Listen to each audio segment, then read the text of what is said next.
Здравствуйте, друзья! С вами Иван Антонов. Такие отопительные приборы для частных домов, как камины, бывают металлическими, кирпичными и даже бетонными. Но обычно под этим понятием подразумеваются именно кирпичные конструкции, работающие на дровах. Возведение камина в каркасном доме мало чем отличается от строительства его в любом деревянном здании, однако имеет некоторые особенности. Например, каркасный дом практически не дает усадки, поэтому и размеры самого камина и противопожарных разделок на дымовой трубе можно учитывать в проекте без больших припусков по высоте.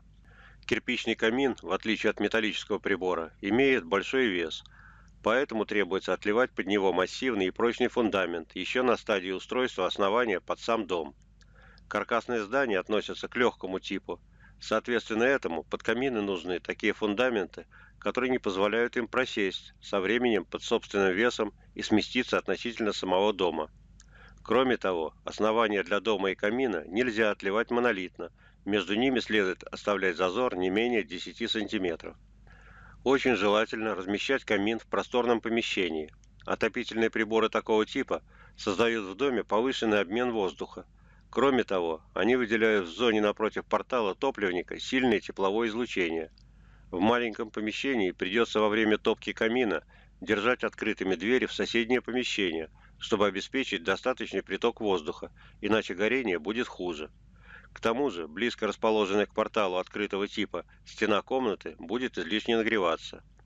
Если еще на стадии проектирования не согласовать взаимное расположение камина и силовых конструкций дома, то во время строительства это чревато очень неприятными сюрпризами. Если, например, центр массивной каминной трубы окажется точно под балкой перекрытия или стропильной балкой, то придется или перекладывать сам камин, или переделывать на ходу, как говорится, деревянную конструкцию. В обоих случаях это сложно в техническом отношении, к тому же приведет к неизбежным дополнительным затратам времени и финансов.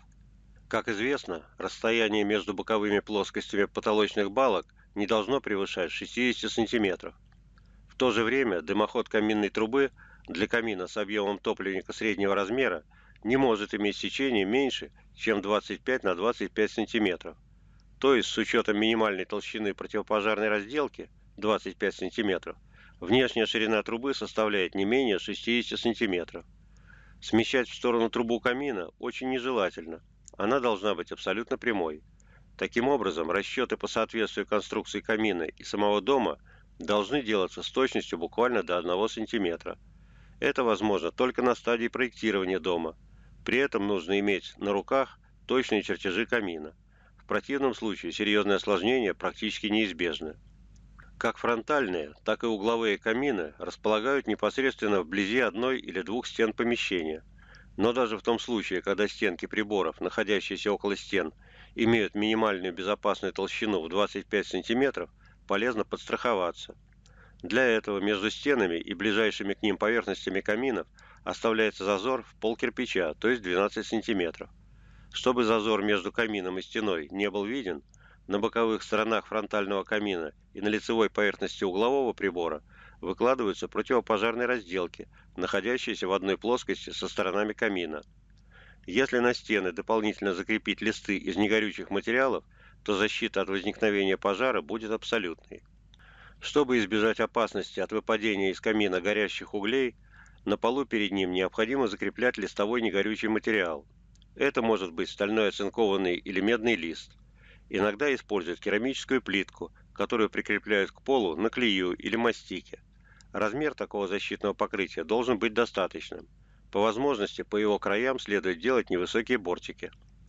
Дополнительной гарантией от теплового излучения и выпадающих углей может служить тонкая негорючая подложка под металлический защитный лист. Принятие всех мер безопасности обойдется гораздо дешевле, чем устранение последствий пожара.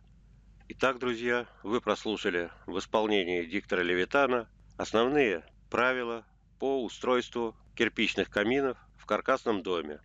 Если этот ролик вам понравился, то ставьте лайки, пишите свои комментарии. Если требуется, задавайте вопросы по теме. А я желаю вам всего самого наилучшего. И на этом с вами прощаюсь. До свидания. До новых встреч на моем канале.